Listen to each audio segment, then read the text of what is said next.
So last month, I just went to my first ever Japan trip. And na-realize ko na most people overcomplicate nila yung process ng pagta-travel sa Japan. But honestly, you only need 3 things. There are only 3 things you need to prepare before your Japan trip. First, obviously, is your passport. You cannot explore Japan without leaving the country.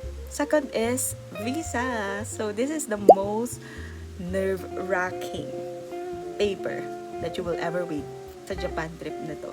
Especially ako kasi nag-book na ako ng flight, no? Bago ako kumuha ng visa. Huwag niyong tutularan. So, isi-share ko din sa inyo yung detailed process na ginawa ko and yung mga requirements na pinasa ko. Thank God, we got single entry. And then, third is of course, your budget. So, I will be doing a 3-part vlog series for this Japan trip. And, ilalagay ko lahat ng mga naging gastos namin for this trip. So, I hope manood kayo. And before ko i-share sa inyo yung detailed process, I just want to share our first day in Japan. Let's go!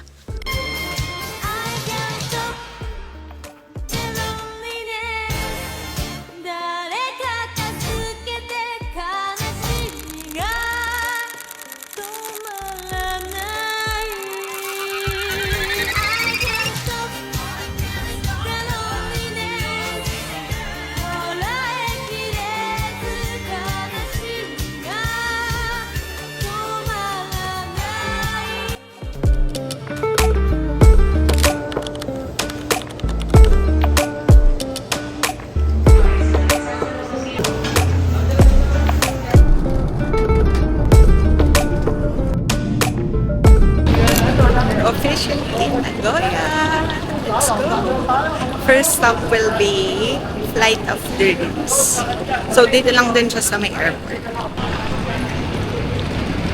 So we're now at Terminal 1 and ito yung city of Flight of Dreams.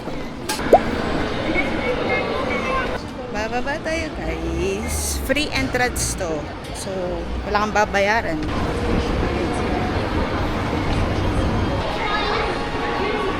Papasok tayo dun sa Boeing na airplane and meron na tayong first souvenir for this trip.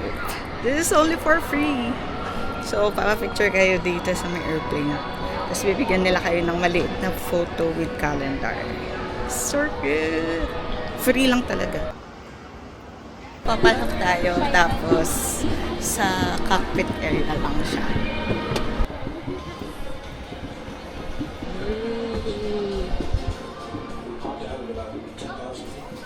Really? This tremendous sense of picture and cut. May Starbucks hack tayo. So, kapag bumili kayo nito, Japan Airport Special Edition for 1,463 yen, meron na siyang free drinks.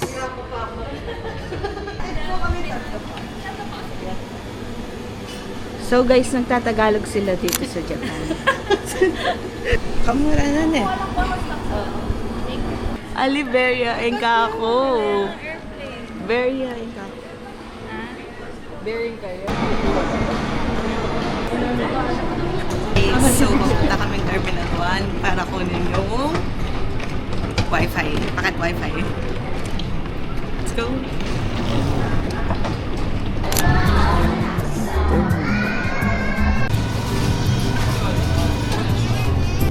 220 yan. Family Chiki for magkano yan? Magkano? Magkano yan? Siya nagbabayad. Magkano yan? 744 yung tatlo eh. 744 divided by 3. Ding!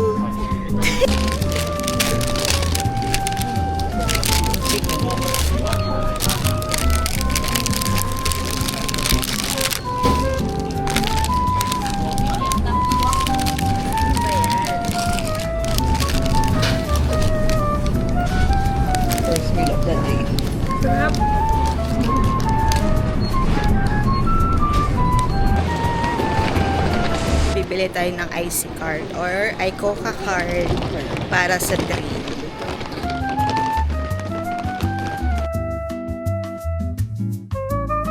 So, for IC card, guys, I paid 5,000 yen. So, 500 yung mismong, 500 yen yung mismong card, and then 4,500 yung laman niya nun. So, hinahanap namin kung saan kami sasakay. Ito na yung bus. Ay, yung train. 이 열차는 전차형 특실 열차.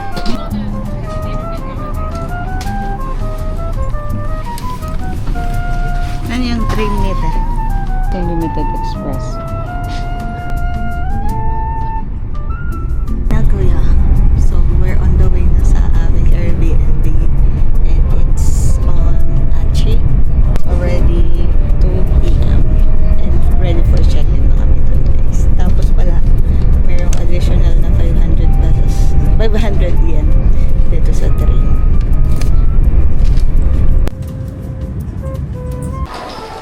Lumagpas kami sa station namin, guys. First train pa lang, lumagpas na kami. So, sasakay kami ulit ng train yan. And hopefully, hindi na kami lumagpas.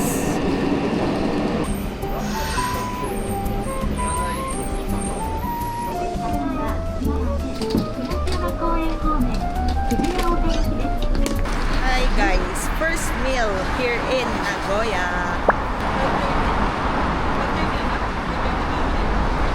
Room 205. So, nakip namin mga maleta namin dyan, guys. So, there's our Airbnb, guys. Snake. Lagay ka. Hiwalay siya, guys. More toilet. Here's the room. Oh wow, so cute. My water. Meron siyang bedroom sa taas. Mamaya na yun. Snacks. And water.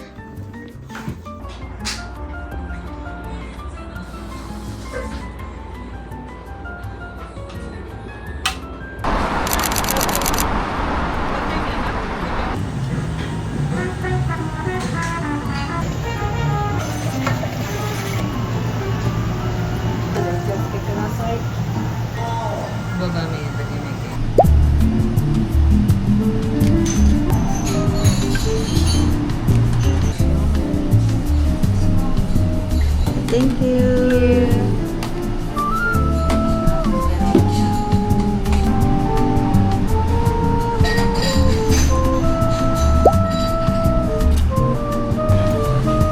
Sobrang nasa na.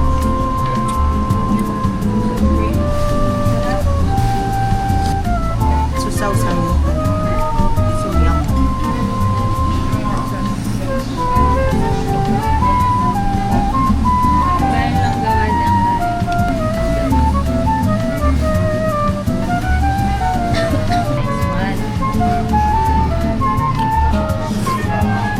Sarap, guys. Wala kayong matitikman na ganun sa Pilipinas. Dito lang. First time ko makatikim ng ganun. It's so worth it. Worth it talaga.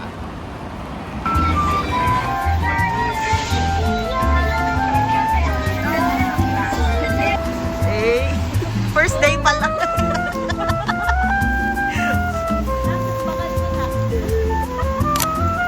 I hope na-enjoy nyo yung first day namin sa Japan. And then, for the second part of this vlog, it will be Gojo Hachiman, Hida, Takayama, and Shirakawa-go Gashu Village day trip. And for the third and last part of this series would be Japan Alps Kamikochi day tour. Day 4 namin, which is city tour. So, pumunta kami sa Nagoya Castle and Nabana no Sato. So, right now, i-share ko sa inyo yung detailed process on how I got my single entry visa. So, i-share ko sa inyo yung mga papers na prepare ko. So, I initially applied for multiple entry, pero hindi tayo napagbigyan doon. pero praise God for single entry. So, ang ginawa namin, since wala kasi akong ITR, minake sure na namin and ginawa akong guarantor si ate ko. So, ang mga prepare ko is visa application form. So, you can download it directly from VFS website. And then, request for multiple entry visa form. So, yun, sasagutan nyo lang naman din yun. And, sulat kamay yung nandun. And then, the rest, dapat printed sila lahat. And, in A4 format, please. Para hindi kayo umulit-ulit. And then, I prepared, of course, my passport. Mag-photocopy na din kayo and dalhin niyo yung original passport ninyo. And then, I also prepared daily itinerary in Japan. Di naman to specifically detailed talaga. Make it realistic lang, ganun. And then, meron din format na madadownload through VFS website. And then, I also prepared my birth certificate. Make sure na mag-request kayo or if meron kayong copy na within 1 year, pwede yun. And then, since ginawa kong guarantor si ate, nag-provide ako ng proof of relationship which is also a photocopy of her birth certificate since ate ko siya. And then, since freelancer ako and meron akong business, ang provide ko is yung DTI certificate ng business ko and then BIR form ko din. And then, quarterly ITR ng business ko since wala pa kasing 1 year yung business. So, quarterly ITR yung binigay ko. And then, hindi ako nakapag-request ng bank certificate sa BPI. So, mas maganda if yung mga traditional bank kasi meron silang ADB. So, ang ginawa ko na lang kasi is Maya certificate. Dahil wala siyang ADB, nag-prepare ako ng 6-month bank statements. So, dapat photocopied or printed lahat yon and clear dapat sila. And I also prepared WISE bank statements kasi nga walang ADB. So, kapag walang ADB, please print 6-month bank statements para ma-prove yung mga incoming money ninyo. So, for my sister's document, since guarantor ko nga siya, aside dun sa birth certificate niya, prepare namin is yung letter of guarantee. So, meron din tayong format na sinusundan dito na galing sa embassy. Nag-pass din ako ng bank certificate ni ate. So, dapat na-issue to within 3 months. Okay? Bago dapat. And dapat yung original copy na galing talaga sa bank. And then, pinas din namin yung ITR ni ate ko, which is photocopy din. So, basically, yun lahat ng kailangan mo na document. So, nakalist. Here are the documents na need mo. Originally, dapat magpapatulong ako sa agency. Pero, yung agency na pinuntahan ko, hindi na sila nag-a-accept dun sa travel date na meron ako. Kasi, di ba nga, nag-book ako kaagad ng ticket without visa. So, sabi nila, hindi na sila tatanggap nung date noon kasi puno na yung slot. 做到一个 oh no, di na ako makakasabalan Japan. Pero sabi ni ate, hindi, magbabantay tayo sa VFS site. So, ayun, 2 weeks kaming nagbabantay sa VFS kasi lagi talagang walang slot. And, ang pinaka-tip ko is gumawa kayo ng more than 1 account or magpatulong kayo sa mga kakilala ninyo na magbantay ng VFS para makakuha kayo ng slot. So, yun, most likely makukuha ninyo is yung premium lounge which is 2,200 pesos. So, yun kasing nakuha ko. And yun yung madaming slot nung nakita namin. So, around 9 p.m. yun nung nagbukas sila ng slot. So, usually nagbubukas sila ng slot ng 1 p.m., 9 p.m., or 1 a.m. Yun yung mga time slots na nagbubukas sila. And unahan talaga, guys. So, pag may nakita kayo ng slot, sagutan nyo na. Make sure na may notes na kayo na pwede nyong i-copy-paste na lang lahat ng details na ilalagay ninyo. Make sure nyo na kapag nakakuha na kayo ng schedule and kapag pumunta na kayo sa VFS, so, in my case, sa VFS, Quezon ako nakakuha ng slot. And ang kinuha ko is yung pinakamaaga. Dahil pinakamaaga ako, first 5 kami na nasa pila. And natapos kami agad. wala mang 1 hour, tapos na ako. As long as kompleto yung mga papers mo, matatapos ka kaagad. As in, promise. And then, samahan nyo lang din talaga ng dasal, guys. So, hinintay ko siya for 1 week. Hindi, 5 days lang. After 5 days, pinadala na nila. So, dun sa premium lounge, meron na siyang kasamang courier fee. So, yun, pinadeliver ko na lang din through LBC. Sila na yung magpaprocess nun para hindi na ako bumalik ng Quezon. So, yeah, that basically it. I hope makakuha kayo ng single or multiple entry. I hope naging helpful itong vlog na to. If may questions pa kayo or if may nakalimutan ako, feel free to comment them and I will do my best to answer them. And see you on our part 2 and part 3. Thank you so much for watching.